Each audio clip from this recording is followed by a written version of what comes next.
पहिल्या दुसऱ्या मेट्रोमध्ये मुद्दे होते, मुद्दे म्हणण्यापेक्षा ते संकल्प होते आणि ते सगळे संकल्प की समजा एखाद्या अपार्टमेंटमध्ये तुम्ही राहता आणि त्यातला एखादा फ्लॅट वक्फ बोर्डाला देऊन टाकलं तर दुसऱ्या दिवशी तिथे नमाज पडण्याची सुरुवात होईल, ती मशीद म्हणून गणली जाईल आणि वक्फ बोर्डाकडे एकदा जी जमीन जाते ती जमीन परत येत नाही, तर ताबा आपल्याला परत घेता येत नाही. इतका मोठा विषय आहे ज्याने खरं तर देशाला वेगळा घातलेला.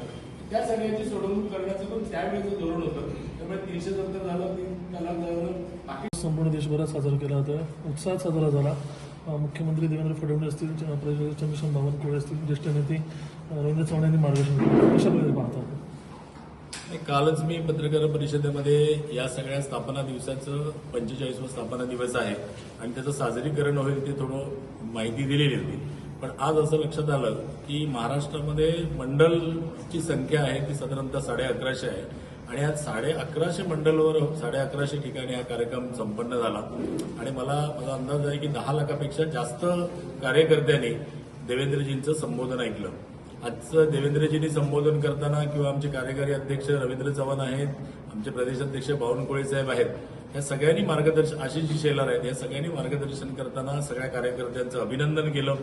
आणि जसं मी कालच्या पत्रकार परिषदेत म्हणालो होतो की 1,73,00,000 इतके मतदारांनी आपल्याला मतदान केलं आणि त्यातल्या 1.5 कोटी लोकांनी आमचं भारतीय जनता पार्टीचं सदस्यत्व स्वीकारलं. ही एक मोठी उपलब्धी आहे आणि त्यासाठी मेहनत केलेल्या सगळ्या कार्यकर्त्यांचं आमच्या सगळ्या नेत्यांनी अभिनंदन केलं आणि त्यांनी विधानसभेमध्ये केलेलं काम असेल, लोकसभेमध्ये केलेलं काम असेल, या सगळ्या कामातून आणि आताच्या सदस्य नोंदणी अभियानातून प्रेरणा घेऊन पुढील काळामध्ये ज्या कार्यकर्त्यांच्या निवडणुका आहेत, जिल्हा परिषद, पंचायत समिती असेल, नगरपालिका, महानगरपालिका, या सगळ्या निवडणुकी पण तितक्याच जोमाने काम करायचं आहे.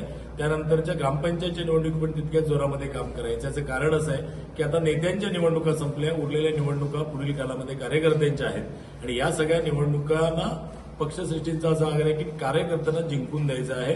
प्रत्येक ठिकाणी जिल्हा परिषदेचा अध्यक्ष भारतीय जनता पार्टीचा, महापौर भारतीय जनता पार्टीचा, नगराध्यक्ष भारतीय जनता पार्टीचा, अशा प्रकारचं 100% पंचायत टू पार्लमेंट अशा पद्धतीचं भारतीय जनता पार्टीचं नेटवर्क उभं राहावं.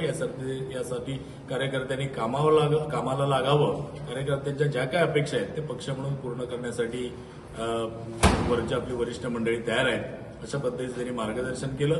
आम्ही सुद्धा आज सिंधुदुर्ग जिल्ह्यामधल्या 14 मंडळामध्ये सुद्धा हा कार्यक्रम संपन्न केला. माझ्या सगळ्याच कार्यकर्त्यांनी प्रत्येक ठिकाणी स्क्रीन लावून, प्रोजेक्टर लावून या सगळ्या कार्यक्रमाचा आनंद घेतला आणि त्यापासून प्रेरणा घेऊन जिल्ह्यातही अशा पद्धतीचं काम पुढे चालू होईल. सन्मान्य नारायण राणे साहेब असतील, सन्मान्य चव्हाण साहेब असतील, सन्मान्य पालकमंत्री नितेशजी राणे असतील, या सगळ्यांचं मार्गदर्शन आणि माझ्या सगळ्या सहकाऱ्यांच्या सोबतीने हाच सिलसिला असाच आम्ही पुढे चालू ठेवू. धन्यवाद.